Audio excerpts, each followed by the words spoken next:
আরেকটি আয়াতের দিকে একটু এগিয়ে যাই।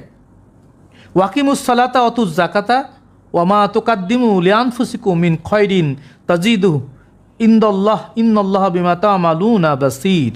এটি সূরা বাকারার 110 নম্বর আয়াত।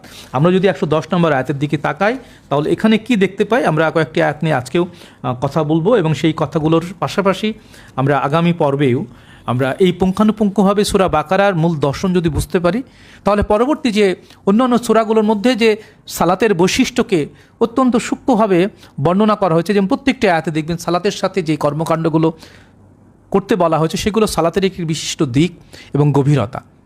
এগুলো একজন কামেল মুর্শিদের নির্দেশে সরাসরি যদি আপনি সে সাধনায় আত্মনিয়োগ না করেন তাহলে প্রচলিত যে নামাজ বলি আমরা, এগুলোর মধ্য থেকে আসলে লোক দেখানো বা আনুষ্ঠানিকতার বাইরে আত্মশুদ্ধি বা আত্মনির্মাণের জন্য যেই স্বয়ংক্রিয়ভাবে একজন মুর্শিদ যেভাবে ভেতর থেকে ভেতরে পরিবর্তন সাধন করেন সেটি সাধারণ মানুষের কখনোই ঘটে না।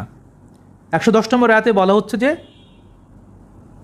এবং সালাত দাঁড় করাও, জাকাত প্রদান করো এবং ভালো যা কিছু তোমাদের নফসের জন্য পূর্বে প্রেরণ করবে সেটি তোমরা আল্লাহর নিকটে পাবে। নিশ্চয়ই আল্লাহ তোমাদের কর্মের সাথে একজন দ্রষ্টা বা দৃষ্টি রাখেন।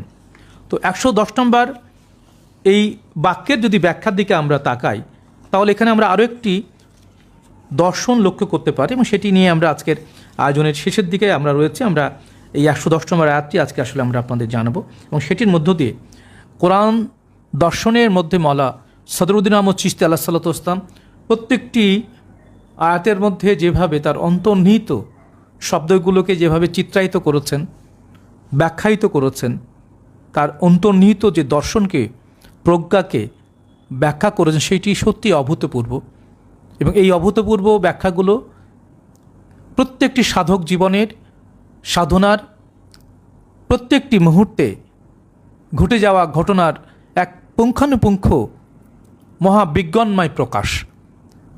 একজন সুফি সাধক নিজে কামেলিয়াত অর্জন করার মধ্য দিয়ে শত কামেলের অন্তর্নিহিত অবস্থাগুলোকে ব্যাখ্যা করতে পারেন, উপলব্ধি করতে পারেন।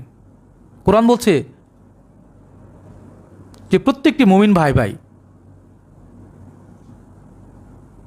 নিশ্চয় ইন্নামাল মুমিনুনা ইখওয়াতুন, নিশ্চয় প্রত্যেকটি মুমিন ভাই ভাই। মুমিনের মধ্যে কামিল সত্তাগণের মধ্যে আসলে কোনো দূরত্ব থাকে না। এবং 110 নম্বর আয়াতের মধ্যে আল্লাহ তাআলা বলছেন যে সমস্ত সৎকর্মের মূল হচ্ছে সালাত এবং জাকাত। আমাদের কর্ম দ্বারা অতীতে যা আমরা